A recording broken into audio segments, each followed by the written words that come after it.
আসসালামু আলাইকুম রহমতুল্লাহ। প্রকৃতির মতো ভালোবাসা দিল ইরান ভারতকে। আপনারা জানেন বিশ্বব্যাপী যে গ্যাস সংকট দেখা দিয়েছে, 140 কোটি মানুষের দেশ ভারতে। এই সংকট আরও তীব্রতর হওয়ার কথা, কিন্তু ভারত হলো ডিপ্লোম্যাটিক বা কূটনৈতিকভাবে খুব একটি শক্তিশালী রাষ্ট্র। তারা সহজে পরাস্ত হওয়ার নয়। এবার দেখেন 8 বছর পরে, দীর্ঘ 8 বছর পরে ভারতকে চীনে পাঠাচ্ছিল এলপিজি গ্যাস ভর্তি কার্গো।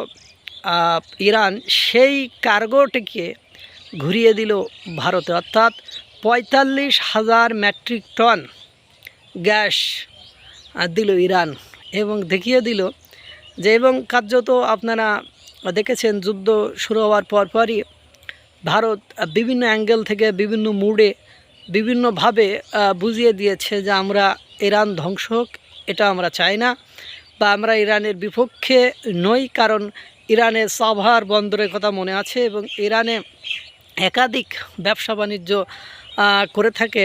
ইরান যে চাউল খায়, যে কিছুদিন আগেও দেখেন ভারত কিন্তু ইরানকে হিউজ পরিমাণ ঔষধ সরবরাহ করেছে এবং চিকিৎসা সরঞ্জামাদি সরবরাহ করেছে। এর জন্য ডোনাল্ড ট্রাম্প ভারতকে থ্রেটও দিয়েছে, বাট ভারত কিন্তু সেটাকে ভয় পায়নি, বা ভারত সেটাকে মূল্যায়নও করেনি, যে বলছে যে তুমি আমাকে থ্রেট করবে আর আমি সেটা মেনে নেব, এটা ঠিক নয়। দেখছেন প্রকৃতি কত সুন্দর এই জন্য।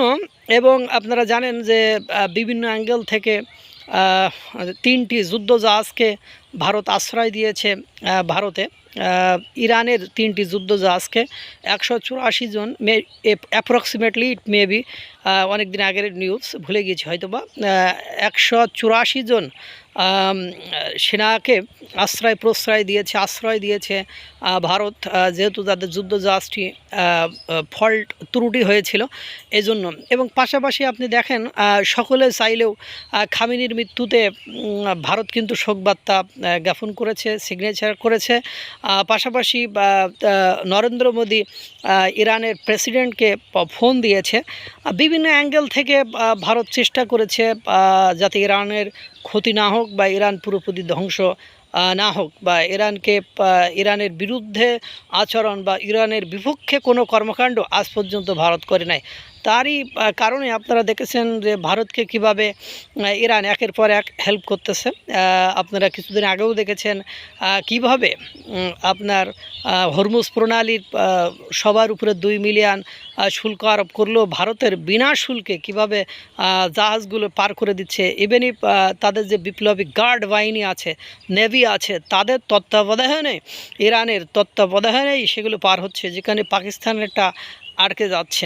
এবার সবাইকে তাক লাগিয়ে দিল এই কঠিন পরিস্থিতিতে, যেখানে গ্যাস সংকটের কারণে অস্ট্রেলিয়া, কানাডা, রাশিয়া সহ বিভিন্ন দেশ থেকে ভারত মানে সংগ্রহ করছে গ্যাস। কারণ এত জনবহুল একটি রাষ্ট্র, এবং ভারতকে পুরো গ্যাসই মধ্যপ্রাচ্য থেকে বা বিভিন্ন অঞ্চল থেকে সংগ্রহ করতে হতো। সেখানে এই যুদ্ধের কারণে তাদের একটু সংকটের ভিতরে পড়তে হয়েছিল। এই মুহূর্তে কানাডা, অস্ট্রেলিয়া সহ বিভিন্ন রাষ্ট্র তাদেরকে বিভিন্নভাবে সাহায্য সহযোগিতা করেছে। এর মধ্যে যে ইরান 8 বছর পরে 45,000 মেট্রিক টন গ্যাস পাঠিয়ে এভাবে পুরো বিশ্বকে তাক লাগিয়ে দেবে, এবং ভারত যে ডিপ্লোম্যাটিক কত পাওয়ারফুল এবং শক্তিশালী রাষ্ট্র সেটা বুঝতে আর কারোর বাকি নেই। আল্লাহ তাআলা সকলকে ভালো রাখুক, সুস্থ রাখুক। আসসালামু আলাইকুম রহমতুল্লাহ।